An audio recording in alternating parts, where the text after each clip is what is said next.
तो आज हम अटैक ऑन टाइटन के सीजन 4 के पार्ट 3 को समझेंगे। तो पार्ट 3 को टोटल 2 चैप्टर्स में डिवाइड किया गया है, लेकिन इस वीडियो में हम सिर्फ फर्स्ट चैप्टर यानी कि रंबलिंग की बात करने वाले हैं। तो रंबलिंग के स्टार्टिंग में हमें 2 बच्चे दिखाए जाते हैं जो कि आपस में बात कर रहे होते हैं। एक बच्चा बोलता है, खालिल सिर्फ तुम ही हो जिसको ये पता है कि वह पैसे कहाँ हैं, मैं यहाँ इतने पैसे रखने वाला हूँ जब तक ये भर ना जाए। फिर वो आगे बोलता है कि ऐसे में हमारे पास सभी के लिए काफ़ी पैसा होगा, फिर हम एक सुंदर से जगह पर रह सकते हैं जहाँ भी हम चाहें। खालिल बोलता है, राम जी अगर यदि तुम ऐसे ही हरकतें करते रहे तो एक दिन तुम्हारा बायां हाथ भी चला जाएगा। तुम्हें अपने दादाजी को ज़्यादा दुखी नहीं करना चाहिए, लेकिन किसी न किसी को तो ये करना ही होगा। राम जी जवाब देता है, कब तक हम इन टेंट्स में फंसे रहेंगे, जाड़ों में जिंदा रहना कितना मुश्किल होता है। आगे वह बोलता है, हर साल ठंड के कारण कितने लोग मारे जाते हैं। राम जी आगे बोलता है, खालिल अगर यदि मैं मर गया तो प्लीज़ इन पैसों को मेरे लिए बाकी लोगों में बांट देना। तभी हम बहुत सारे लोगों को जंगल में ऊपर की तरफ भागते हुए देखते हैं। राम जी और खालिल ये देखकर शौक हो जाते हैं और अपने सामने रखे पैसों को पत्तों से ढक देते हैं।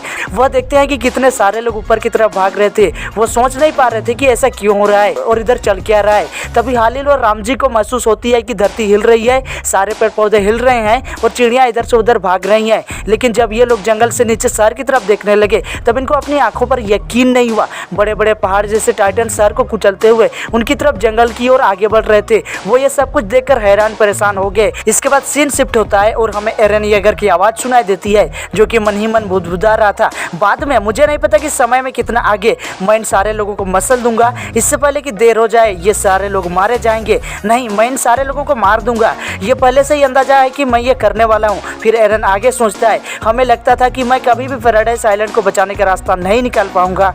यहाँ जो भी है वह सब कुछ चला जाएगा, ये लोग, ये घर, ये जानवर, ये जिंदगियाँ और साथ में इनके सपने भी। एकाएक उसके दिमाग में विचार आता है, मेरी माँ क्या सोचेगी, क्या हम उन एलियंस के अंदर नहीं आते जिनको मरना चाहिए, जैसे कि राजा ने मौत चुनी। अगर सिर्फ आइलैंड में रहने वाले लोग मरते हैं तो फिर ये पूरी दुनिया के पॉपुलेशन का बस थोड़ा सा हिस्सा होगा। लेकिन यह भी सच है कि अगर एलियंस पूरी तरीके से खत्म हो गए तो टाइटन्स वाली प्रॉब्लम समाप्त हो जाएगी। ऐसा सोच के वह मुस्कुराने लगा, लेकिन तभी एकाएक उसको बहुत ही ज़्यादा गुस्सा आता है। वह सोचता है कि वह कभी नहीं चाहता था कि चीज़ें इस तरीके से खत्म हो। तभी एरन जिस गली के सामने खड़ा था उस गली के अंदर कई सारे लोग एक बच्चे को पीट रहे थे। तभी एरन सोच रहा होता है कि इस तरीके का सीन तो मैंने अपनी यादों में भी देखा है और ठीक से याद हो तो मैंने इस बच्चे को बचाया भी है। तभी जो लोग उस बच्चे को गली में पीट रहे थे उनमें से एक आदमी बोलता है कि ये बच्चा एक फॉरेन रेफ्यूजी है और पॉकेट मार भी। वो आदमी आगे बताता है कि हम यहीं सामने अपना बिजनेस चलाते हैं। तभी एक दूसरा आदमी बोलता है कि इसका अगर जैसे तुमसे कोई लेना देना नहीं है तो तुम यहाँ से जा सकते हो। एरन बोलता है, हाँ ये बात भी सच ही है। ऐसा बोल के वो पीछे की तरफ मुड़ जाता है। एरन सोचता है, मैं क्या सोच रहा हूँ, मैंने इस बच्चे को भी मार दिया था, लेकिन मैं कौन होता हूँ इसे बचाने वाला। ऐसा सोचकर वह गली से निकल जाता है और वे लोग उस गली में उस बच्चे को फिर से पीटने लगते हैं। एरन सोचता है कि मैंने इससे भी बुरे बुरे काम किए हैं और मुझे ऐसा तो बिल्कुल भी नहीं सोचना चाहिए कि मैं एक अच्छा आदमी हूँ। इसके बाद हमें रात का सीन दिखाया जाता है जिसमें हमें एरन दिखता है, लेकिन साथ में वह उस बच्चे को भी छुड़ा कर लाता है। यह दिखाता है कि भविष्य कभी नहीं बदलता, एरन सोचता है। और वह बच्चा एरन को शुक्रिया बोलता है। एरन सोचता है कि मैं तुम्हारी तरह ही हूँ राइनर, एक बदमाश, क्योंकि गली में एरन ने उन लोगों को मार दिया था जो कि उस बच्चे को मार रहे थे। नहीं, ये गलत है, मैं उससे भी ज़्यादा खराब हूँ, एरन सोचता है। एरन उस बच्चे से माफ़ी मांगकर जोर जोर से रोने लगता है। वह बच्चा मासूमियत से उससे पूछता है, तुम ऐसा क्यों रो रहे हो। तभी सीन शिफ्ट होता है जंगल में जहाँ राम जी और खालिल को उनके घर वाले अपने साथ चलने के लिए बुला रहे थे। वे लोग जंगल की तरफ से होते हुए पहाड़ की तरफ ऊंची जगह के लिए भाग रहे थे। तभी एक आदमी बोलता है, भागने का कोई फायदा नहीं है। तभी वो टाइटन्स पहाड़ में चढ़ते हुए दिखाए जाते हैं। उन लोगों को ये बात रियलाइज हो जाती है कि भागने का अब कोई जगह नहीं बचा, अब वो लोग बहुत ही जल्दी मरने वाले हैं। उनमें से एक औरत बोलती है कि क्या मार्लियंस हमें बिना किसी वार्निंग के ही मार डालेंगे। सारे गांव वाले डर से घबरा रहे थे क्योंकि वो टाइटन्स बहुत तेजी से उनकी तरफ बढ़ रहे थे। राम जी बोलता है, खालिल हम लोग बहुत ही जल्द मरने वाले हैं, हम सभी उन टाइटन्स के पैरों से कुचले जाएंगे। खालिल बोलता है, कुछ नहीं होगा, हार मत मानो। तभी हमें एरन और खालिल के बीच वो आखिरी कन्वर्सेशन दिखाई जाती है जिसमें एरन रो रो के बोल रहा होता है आइलैंड को बचाने के लिए, एल्डिया को बचाने के लिए। एरन फिर से रोने लगता है, लेकिन मैं और कुछ भी नहीं कर सकता, ऐसा वो रो रो के बोल रहा था। तभी हमें दिखाया जाता है कि राम जी और खालिल के साथ बाकी सारे रेफ्यूजीज भी शहर तक पहुंच जाते हैं भागते भागते, लेकिन टाइटन सभी उनके पीछे हैं। तभी भागते भागते राम जी एक आदमी से टकराकर गिर जाता है, जिसके कारण वो सारे नोट्स और सिक्के जो कि उसने अपने बैग में रखे थे गिरकर सड़क में बिखर जाते हैं, जिनको हालिल उठाने के लिए जाता है। साथ में एरन और हालिल की कन्वर्सेशन भी चल रही होती है, जिसमें एरन रो रो के बोलता है दुनिया की सच्चाई इन दीवारों के बाहर में है, जो कि बहुत ही ज़्यादा अलग है जैसा कि मैंने सोची थी। रामजी हालिल को वहाँ से निकालने की कोशिश कर रहा था कि तभी टाइटन्स उनके एकदम सामने आ जाते हैं, जो कि लिटरली पहाड़ जैसे लग रहे थे। अब जब भी वह चलते थे तो धरती हिल रही थी। बैकग्राउंड में एरन की आवाज़ भी सुनाई दे रही थी, जिसमें वह रो रो करके बोलता है ये बाहरी दुनिया उससे बहुत ही ज़्यादा अलग है, जैसा कि उसने आर्मिन की किताब में पढ़ा था। टाइटन्स उनके पीछे आ रहे थे और हालिल और रामजी दोनों टाइटन्स से बचने की कोशिश कर रहे थे, लेकिन इसी बीच वे दोनों टाइटन्स के नीचे आ जाते हैं, जिसके कारण वे दबकर मर जाती हैं। बैकग्राउंड में एरन की आवाज़ आ रही थी, जिसमें वो हालिल से बोल रहा था जब मुझे पता चला कि दीवारों के बाहर भी इंसानों का बसेरा है, तब मैं बहुत ही ज़्यादा दुखी हुआ और इसीलिए अब मैं सब कुछ ख़त्म कर दूंगा, अपने रास्ते में आने वाला सब कुछ। और इसीलिए एरन हालिल से माफ़ी मांगता है। इसके बाद हमें नज़ारा दिखता है, ओह माय गॉड, पूरा का पूरा शहर एकदम समतल जमीन बन चुका है। सारे घर मिट्टी में मिल गए हैं और बिखरा हुआ है तो बस खून, हर जगह टाइटन्स के पैरों के निशान और बस खून के धब्बे, इसके अलावे और कुछ भी नहीं। इसके बाद सीन शिफ्ट होता है एक डिफरेंट प्लेस पर, जहां पर हम कुछ रेफ्यूजीज को एक गेट के बाहर खड़े देखते हैं, जो कि उस गेट को खोलने का रिक्वेस्ट करते हैं। वहाँ रेफ्यूजीज की लाइन लगी हुई थी, लेकिन तभी एक टाइटन्स का फेयर आता है और सारे रेफ्यूजीज खत्म। एक सेकेंड में वो बड़ी सी दीवार टूट जाती है और कुछ ही सेकंड बाद नज़ारा कुछ ऐसा होता है। फिर मैंने सदी का सबसे बड़ा नज़ारा देखा। वो टाइटन्स अपने रास्ते में आने वाली सभी चीज़ों को तबाह कर रहे थे। बहुत सारे लोग टाइटन्स की गर्मी से जलकर मर रहे थे, कुछ टाइटन्स के सामने आने से पहले सुसाइड कर रहे थे, कुछ गाड़ियों से भागने का ट्राई कर रहे थे, लेकिन क्या फ़ायदा, कुछ नहीं। मरना तो है, ये पहले मरो या फिर बाद में, क्या फ़र्क पड़ता है। लोगों के बीच जो टेरर था उस टाइम पे वो आपको बहुत ही अच्छे से फील होगा। सरप्राइज एलिमेंट अभी ख़त्म भी नहीं हुआ था कि तभी हमें पहली बार दर्शन होते हैं एरन येगर के, फाउंडिंग टाइटन के। ओ माय गॉड, उसका क्या ही साइज था, मतलब कोलोसल टाइटन्स इतने बड़े होते हैं, लेकिन उसका साइज हो भाई। फिर हमें बैकग्राउंड में एरन की आवाज़ सुनाई देती है, जो कि बोल रहा था जब से मैं पैदा हुआ था मेरे आगे हमेशा से ही एक दीवार थी, लेकिन समुद्र, बर्फ की ज़मीन और वो दूर दूर तक बालू वाली जगह जिन लोगों ने देखी है उन लोगों ने असली आज़ादी वाली ज़िंदगी जी है। लेकिन तभी एक हीरोइक मोमेंट आता है जिसमें एरन बोलता है ये है आज़ादी। इसके बाद सीन शिफ्ट होता है एक बहुत ही एक्साइटिंग जगह पर, जिसमें हमें आर्मिन एक शिप पर दिखता है और उसके सामने एनी बैठी हुई होती है, जो कि आर्मिन से बोलती है क्या तुम अभी ठीक हो गए। आर्मिन बोलता है भले ही हमारे पास थोड़ा सा समय है, लेकिन मैंने कभी नहीं सोचा था कि हमें इस तरीके से आराम करने को मिलेगा। जिसके बाद एनी उसको अपने सामने बैठने के लिए बोलती है। फिर क्या ऐसा चांस कोई छोड़ता है भला। एनी आर्मिन से बोलती है मैं तुम्हें थैंक यू बोलना चाहती हूँ सालों तक मेरे पास आने और मुझसे बात करने के लिए, जब मैं बिल्कुल अकेली थी। आर्मिन भाई साहब का दिल पिघल जाता है। एनी आगे बोलती है मैं बिल्कुल अकेली थी और मैं पागल हो रही थी, सिर्फ हिच और तुम्हारी आवाज़ ही मेरे लिए एकमात्र सहारा बनी। इसके बाद एनी सीधे मेन पॉइंट पर आती है और आर्मिन से पूछ डालती है तुमने क्यों एक पत्थर के साथ सालों साल बिता दिए, जो कि तुमसे बात भी नहीं करती थी, ना ही तुम्हारे सवाल का कोई जवाब देती थी। बाहर कई सारी लड़कियां थी जिनसे तुम बात कर सकते थे। आर्मिन बात चलकर बोला ऐसी कोई बात नहीं है। आर्मिन आगे बोलता है ऐसा बस इसलिए था क्योंकि मैं तुम्हें देखना चाहता था एनी। आर्मिन ने शर्म से अपना चेहरा छुपा लिया, लेकिन तभी आर्मिन एनी को संदेह भरी निगाहों से देखकर पूछता है क्या तुमको सच में पता नहीं था, वो भी तब जब हिच मेरे इतने मजे ले रही थी। जिस पर एनी जवाब देती है मुझे पता नहीं है।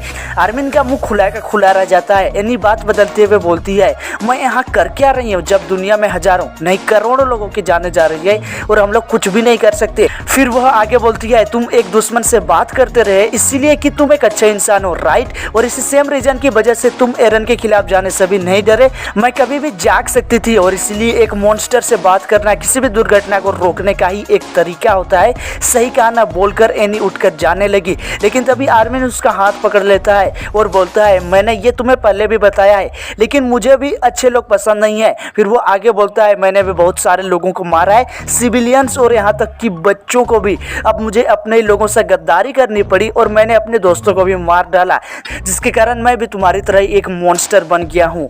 ये सुनकर एनी आर्मिन के सामने दोबारा से बैठ जाती है। आर्मिन आगे बोलता है, अगर उस दिन की बात करूं तो एरन और मैंने एक दूसरे से वादा किया था कि हम साथ में मिलकर दुनिया एक्सप्लोर करेंगे। एनी बोलती है, और वो अंदाजन दुनिया वैसी नहीं थी जैसा कि तुम लोगों ने सोचा था, राइट? जिस पर आर्मिन बोलता है, हाँ तुमने बिल्कुल सही कहा, लेकिन मुझे ये पूरा भरोसा था कि दीवारों के बाहर भी कुछ है। वह अपनी बात कंटिन्यू करता है जिसके बारे में हमें पता नहीं था। फिर हमें अटैक ऑन टाइटन के दो और मेन कैरेक्टर्स दिखते हैं, दादी जी और हांजी। दादी जी सुनसान शहर की तरफ देखते हुए बोलती है, कितनी शांति है ना, ओडिहा के साम्राज्य में सारे जहाज चले गए होंगे। जिस पर हांजी बोलती है, तब तो हम भगवान भरोसे ही हैं, और हाँ चाहे जो कुछ भी हो जाए हमें एरोप्लेन को हवा में उड़ाना ही होगा।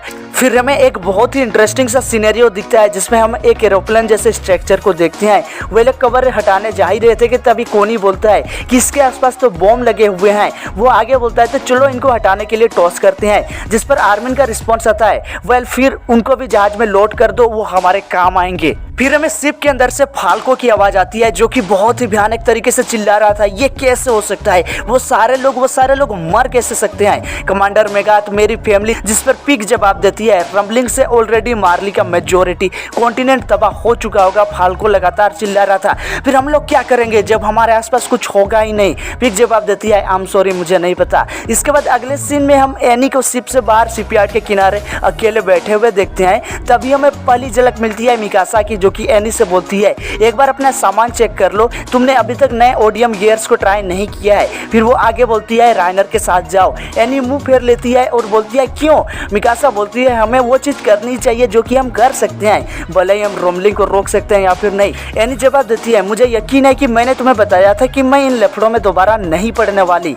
मिकासा बोलती है, क्या तुमको फ्लाइंग बोट तक भी जाने का मन नहीं है? एनी बोलती है, मुझे माफ करना लेकिन मैं पीछे हट रही हूँ। वो आगे बोलती है, मैं ह्यूमैनिटी को बचाना चाहती थी लेकिन अफसोस मैं ये नहीं कर पाई। यदि हम एल्डियंस और मार्लियंस में कुछ इंसानियत बची भी है जिसको बचाने के लिए हम लोग पैदा हुए हैं। फिर वो आगे बोलती है, हाइपोथेटिकली अगर हम ये मान भी लें कि रंबलिंग अभी रुक जाती है तो मार्ली खत्म हो गया तो एल्डियंस को बचाने के लिए कोई और बचेगा नहीं। मुझे सच में इस चीज का अफसोस है। फिर वह स्कॉट रेजिमेंट की तरफ देखते हुए आगे बोलती है, जब ये लोग अपना सब कुछ दांव पर लगा रहे हैं अपने घर को बचाने के लिए जिसके पास थोड़ी सी उम्मीद है, तब मैं और नहीं लड़ सकती। मैं अपना आखिरी समय बिताना चाहती हूँ जो मेरे पास है, शांति से जीकर। तभी मिकासा को पता चल जाता है एनी के पसंद के बारे में। मिकासा संदेह भरी निगाहों से देखते हुए एनी से पूछती है कि तुम दोनों के बीच ये कब से चल रहा है?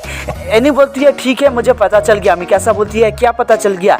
फिर मिकासा एनी से बोलती है, तुम्हें और ज्यादा सहना नहीं पड़ेगा, लेकिन आर्मिन हमारे साथ फ्लाइंग बोट में आ रहा है एरन को रोकने के लिए। जिस पर एनी जवाब देती है, हाँ मुझे पता है। अब की बार एनी सवाल करती है, तुम क्या चाहती हो? तुम क्या चाहती हो? क्या तुम इंसानियत को बचाने के लिए एरन को मार सकती हो? मिकासा जवाब देती है, मैं उससे मारूंगी नहीं, बस उसका विचार बदलना है, बस मुझे इतना ही करना है। इसके बाद एनी पूछती है, बाय द वे क्या तुमने अपना स्कार्फ खो दिया? नहीं तो वो मेरे पास है, मिकासा बोलती है। इसके बाद हमें पहली झलक मिलती है मेरे शेर की, कैप्टन लिवाई। बंदे का हाथ काम नहीं कर रहा, उसके दाहिने हाथ की 3 उंगलियां कट गई हैं, ठीक से चल नहीं पा रहा है, चेहरे के बीच लाइन वाइज 2 टांके लगी हैं, एक आंख भी चली गई, लेकिन फिर भी वह बंदा सीढ़ी से उतरने की कोशिश कर रहा है। आर्मिन उसको समझाने की कोशिश करता है, तुम पागल हो गए हो क्या? तुमको अभी वेट में होना चाहिए। कैप्टन लिवाई जवाब देता है, अगर यदि मैं आराम करता रहा तो तुम लोग मेरे बारे में भूल जाओगे, और वो डायन जिसके मैंने टुकड़े टुकड़े किए थे वो फिर से जिंदा हो गई है, और मुझे उससे कई सारी बातें भी करनी है। मैं उसे छोड़ूंगा नहीं अगर यदि उसने बताया नहीं कि एरन कहाँ जा रहा है। फिर हमें पहली झलक मिलती है गोरी मैम मतलब येगरिस्ट मतलब येलेना की, जो कि अपने येगरिस्ट दोस्तों को मैप समझा रही होती है। फिर वह एक येगरिस्ट दोस्त की तरफ देखकर बोलती है, अगर यदि हम एज्यूम करें कि अटैक टाइटन पूरी दुनिया मिटाने के लिए निकला है तो उसको कहीं यहाँ कारिफा नोवल पोर्ट पर होना चाहिए। फिर वो आगे बोलती है, हम उन्हें 1 महीना देंगे शांति समझौते के लिए। फिर वह उससे आगे बोलती है, इसके बाद तुम जीक के साथ कांटेक्ट करके फाउंडिंग टाइटन की पावर ले लेना और लिमिटेड रंबलिंग स्टार्ट करोगे।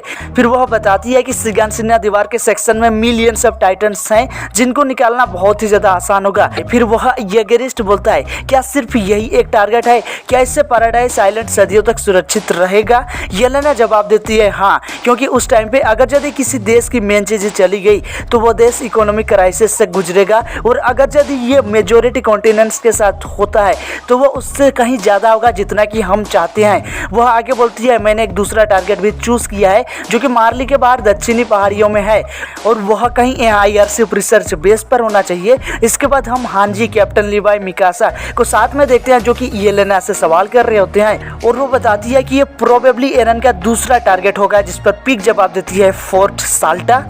पीक बोलती है सच है, अगर यदि उसको हथियारों के बारे में पता चल गया तो फाउंडिंग टाइटन को थोड़ा सा नुकसान पहुंचने का चांस होगा। इस पर येलेना बोलती है मुझे यकीन है कि कारिफा नोबार फोर्ट के बाद उसका अगला टारगेट यही होगा और वो बहुत सारे एयरशिप्स को तबाह कर देगा, और इसीलिए वो कोलोसल टाइटन्स को अपने साथ वहां लेकर जा रहा है। सुनकर हांजी और आर्मिन के पसीने छूट जाते हैं। कैप्टन लिवाई बोलता है तुमने काफी सही से आंसर दिया नहीं, जिस पर येलेना बोलती है मैं तुम सभी लोगों से रिक्वेस्ट करती हूँ कुछ तो सोच विचार करो यार। जिग भले ही हारा था लेकिन वह सही था। एल्डिया के मिलियंस ऑफ लोगों के प्रॉब्लम का बस एक ही हल था, यूथनाइजेशन प्लान। वो आगे बोलती है मुझे उम्मीद है तुम लोग इस प्रॉब्लम को जागते हुए देख सकते हो, जिस पर हांजी जवाब देती है हाँ तुमने बिल्कुल सही कहा, मैं ना ही एरन को कोई उपाय दे पाई, ना ही उसे उम्मीद दिखा पाई, और ना ही उसे फ्यूचर दिखा पाई जो कि दिखाता है कि मैं कितनी ज्यादा कमजोर हूँ। अगले सीन में हम राइनर, कोनी और जीन को देखते हैं जो कि जहाज को तैयार कर रहे होते हैं। इसके बाद हम अगले शॉट में दादी जी और पीक को देखते हैं जो कि शिपयार्ड के किनारे खड़े होते हैं। पीक दादी जी से बोलती है उन दोनों का ख्याल रखना, सिर्फ शिप में रहने से इस बात की गारंटी नहीं हो जाती है कि वे लोग सुरक्षित रहेंगे, लेकिन फ्लाइंग बोट में उन लोगों को लेके जाने से तो अच्छा यही है कि वो दोनों यहीं रहे। पीक बोलती है, जिस पर दादी जी बोलती है ठीक है मैं उन दोनों का ख्याल रखूंगी, मैं उम्मीद करती हूँ कि उन्हें ये मंजूर होगा। इसके बाद पीक बोलती है उन दोनों को शिप से बाहर निकलने मत देना जब तक फ्लाइंग बोट हवा में उड़ नहीं जाती है। इसके बाद दादी जी बोलती है और तुम्हारा क्या होगा, जिस पर पीक जवाब देती है मुझे अपने शहीद सैनिकों का कर्ज चुकाना है और इसलिए मैं अपने सैनिकों की तरह ही एक योद्धा बनना चाहती हूँ। ऐसा बोल के वो शिप से उतर जाती है। अगले शॉट में हम ओंक्योफिनोन को देखते हैं जो कि हांजी को बता रहा था कि हम 1 घंटे में टेक ऑफ की तैयारी कर सकते हैं। हांजी बोलती है ठीक है। फिर हांजी अपने टीम से बोलती है तुमने उसकी बात सुनी ना, चलो अब जल्दी से ओडियम गियर लेके तैयार हो जाओ। यहीं पर हम कैप्टन लिवाई को देखते हैं जो कि ओडियम गियर के ट्रिगर को पुल करने के लिए स्ट्रगल कर रहा होता है, क्योंकि जैसा कि आपको पता ही होगा कि उसकी दाहिने हाथ की 3 मेन उंगलियां चली गई है जिससे वो ओडियम चलाता था। सभी लोग कैप्टन लिवाई को बहुत ही ध्यान से देख रहे थे। कैप्टन लिवाई बोलता है मुझे बस 2 उंगलियां चाहिए जो कि मेरे पास है और इसलिए मैं तैयार हूँ। इसके बाद अगले शॉट में हमें एनी, राइनर और पीक दिखती हैं। एनी बोलती है मुझे माफ करना मैं अब नहीं लड़ सकती, जिस पर पीक जवाब देती है कोई बात नहीं, तुमने स्टार्टिंग से ही मार्ली के लिए बहुत कुछ सहा है और इसीलिए तुमको और कुछ सहने की जरूरत नहीं है। इस बार राइनर बोलता है मैं तुमसे और वेर्थोल्ड से माफी मांगना चाहता था, ये सब कुछ मेरी गलती है जो कि उस दिन से शुरू हुआ था जब हम लोग मिशन पर निकले थे। उस दिन अगर यदि मैं पीछे लौट जाता तो तुम दोनों अपने घर को लौटकर अपने परिवार को देख सकते थे। मुझे खुद इस चीज का बुरा लग रहा है और इसीलिए मैं तुमसे माफी मांगना चाहता हूँ। राइनर अपनी बात कंप्लीट करता है। एनी बोलती है हाँ मुझे पता है, पता नहीं कितनी बार मैंने तुम्हें मारने की कोशिश की सिर्फ खुद को रोकने के लिए। राइनर मुझे फक्र है कि तुमने ऐसा नहीं किया। फिर एनी राइनर को गले लगाती है। राइनर बोलता है गोभी और फाल्को का ख्याल रखना। जी हाँ सर, एनी जवाब देती है। फिर हांजी और सभी लोग एनी को बाय बोलते हैं। एनी शिप की तरफ जाने लगती है तो मिकासा आर्मिन से पूछती है क्या तुम ठीक हो अभी? आर्मिन बोलता है मुझे क्या होगा। फिर आर्मिन आगे बोलता है मैं चाहता हूँ कि एनी हमेशा ऐसी ही रहे। अगले शॉट में हमें दिखाया जाता है कि राइनर और पीक हांजी के पास आते हैं। हांजी पूछती है क्या तुम लोग सेवर हो कि तुम लोग हमारे साथ आ रहे हो, क्योंकि अगर रंबलिंग रुक गई तो एल्डियंस की जिंदगी बदतर हो सकती है। पीक बोलती है मुझे ये बोलना अच्छा नहीं लग रहा लेकिन तुम सही थी हांजी। जनरल मगात हमें एक फाइनल ऑर्डर देने वाले थे साथ में काम करने के लिए, चाहे जो कुछ भी करना पड़े। इसके बाद हांजी चहकर बोलती है मैं काफी टाइम से काट टाइटन के पीठ पर बैठना चाहती हूँ, कितना मजा आएगा ना। जिस पर पीक मुंह फेर कर बोलती है हाँ कितनी बेवकूफी भरी हरकत होगी है। इसके बाद हम देखते हैं कि कैप्टन लिवाई हांजी से बोलता है कि मैं देख रहा हूँ कि तुम टाइटन्स के प्यार को भूल नहीं पा रहे हो कमांडर। हांजी बोलती है सही क्या। इसके बाद हांजी लिवाई से सवाल करती है बताओ लिवाई तुमको क्या लगता है कि वो सारे लोग हमें देख रहे हैं, तुमको क्या लगता है कि क्या उन्हें हम पर गर्व होगा? ऐसा मत बोलो, तुम मुझे उसकी याद दिला रहे हो। प्रोबेबली लिवाई यहाँ पर एरविन की बात कर रहा होगा। फिर देखते हैं कि एरोप्लेन रेडी हो चुका है। अब वे लोग फ्यूलिंग स्टार्ट कर दिए हैं। फ्यूलिंग बस शुरू हो ही रही थी कि तभी फ्लॉक दिखता है हमें, जो कि निकलते ही आंधाधुंध गोलियां चलाने लगता है, जिसके कारण 2-3 गोलियां फ्यूल टैंक पर लग गई। उसमें छोटे छोटे छेद हो गए, लेकिन मिकासा फ्लॉक के गले में अटैक करती है, जिससे फ्लॉक वहीं पर गिर पड़ता है। हांजी बोलती है अब ये मत बोलना कि तुम पूरे टाइम शिप में छुपे हुए थे। तो अभी ओंके फेनन हांजी को बताता है कि एरोप्लेन के फ्यूल टैंक में छेद हो गया है, जिसे देखकर सभी के पसीने छूट जाते हैं। प्रॉब्लम यह थी कि वे लोग ऐसे में उड़ नहीं सकते थे। फिर क्या उन्होंने वेल्डिंग करना स्टार्ट कर दिया, जिसमें कम से कम 1 घंटा का समय लगने वाला था। लेकिन तभी सभी लोगों को रियलाइज होता है कि टेबल में रखी चीजें हिल रही हैं। उसके बाद सारी चीजें हिलने लगी और अजीब सी भारी सी आवाज आ रही थी। राइनर दौड़ के बाहर जाता है और बोलता है नहीं नहीं ऐसा नहीं हो सकता। तभी हम देखते हैं कि बड़े बड़े पहाड़ जैसे कोलोसल टाइटन्स जो कि उस बेस की तरफ ही आगे बढ़ रहे थे। ये देखकर सभी हक्के बक्के हो गए और समझ नहीं पा रहे थे कि क्या करें। सभी को आपस में बहस करने लगे कि किसी न किसी को तो टाइटन्स को रोकना ही होगा। फिर हम देखते हैं कि फ्लॉक मरते मरते बोलता है कि आइलैंड के सभी लोगों को मरना पड़ेगा, और वह आगे बोलता है हमारे खुद के सपने ही हमारे सबसे बड़े दुश्मन होते हैं। हांजी बोलती है जैसे कि तुमने कहा फ्लॉक, लेकिन आज मैं हार नहीं मानूंगी, भले ही आज का दिन कितना ही अंधेरे से घिरा हुआ हो। तभी हम देखते हैं कि टाइटन्स धीरे धीरे उनके नजदीक पहुंच रहे हैं। मिकासा आर्मिन से पूछती है आर्मिन क्या तुम्हारे पास कोई आइडिया है। आर्मिन बोलता है बस एक, हम में से किसी एक को पीछे रखकर इन लोगों को स्लो करना पड़ेगा ताकि एरोप्लेन को टेक ऑफ करने का समय मिल सके, लेकिन तुम नहीं जा सकते। राइनर बोलता है तुम इक्का हो एरन को रोकने के लिए। राइनर बोलता है ये काम मैं करूंगा। अभी पीछे से हांजी की आवाज आती है जो कि बोलती है रुको रुको यारो, हम किसी और टाइटन के पावर्स को नहीं खो सकते, सिर्फ मैं ही हूँ जो कि तुम लोगों को यहाँ तक लेके आई, और हमने कई सारे दोस्तों और सैनिकों को मारा है यहाँ तक पहुँचने के लिए। इसके बाद वो बोलती है इसकी जिम्मेदारी मैं लेती हूँ। ये सुनकर सबका मुंह खुला का खुला रह गया।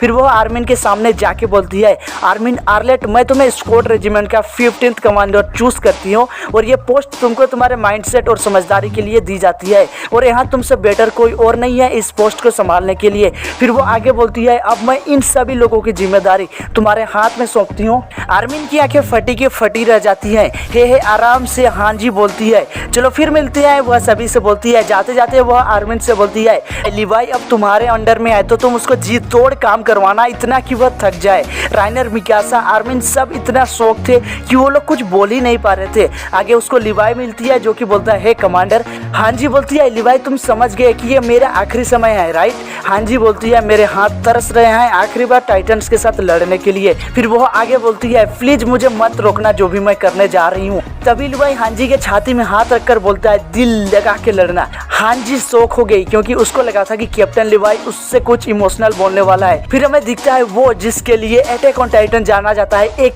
एपिक एक्शन सीन जो कि अनफॉरगेटेबल था। वो सीन कितना एपिक था ये मैं शब्दों में नहीं बयां कर सकता। हांजी एक एक करके टाइटन्स को चीर रही थी। वो सीन इतना एपिक था कि मुझे अब भी गूज़बम्प्स आ रहे हैं। हांजी टाइटन्स को काफी लंबे टाइम तक रोक लेती है, जिसके कारण रेजिमेंट को काफी फ्यूल भरने का और उड़ने का टाइम भी मिल जाता है। लेकिन इसी दौरान कोलोसल टाइटन्स की गर्मी की वजह से हांजी का कैप जलने लगता है, लेकिन फिर भी वह टाइटन्स के साथ आखिरी सांस तक लड़ती रही। लेकिन आग उसके सूट से होते हुए उसके शरीर तक पहुंच जाती है, जिसके कारण वह जलकर जमीन में गिरने लगती है। लेकिन काम पूरा होता है और स्कॉट रेजिमेंट किसी तरीके से टेक ऑफ कर जाती है, लेकिन उनको हांजी की कुर्बानी देनी पड़ी।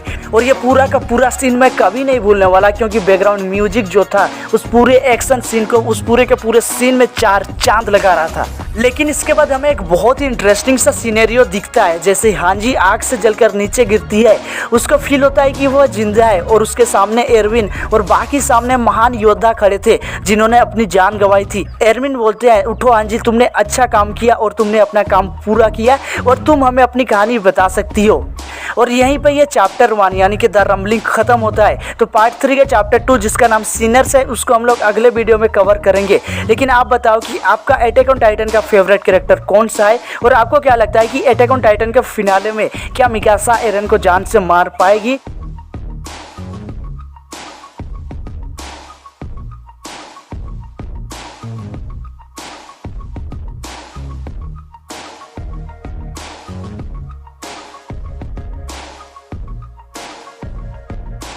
एनी आर्मिन से बोलती है मैं तुम्हें थैंक यू बोलना चाहती हूँ सालों तक मेरे पास आने और मुझसे बात करने के लिए, जब मैं बिल्कुल अकेली थी।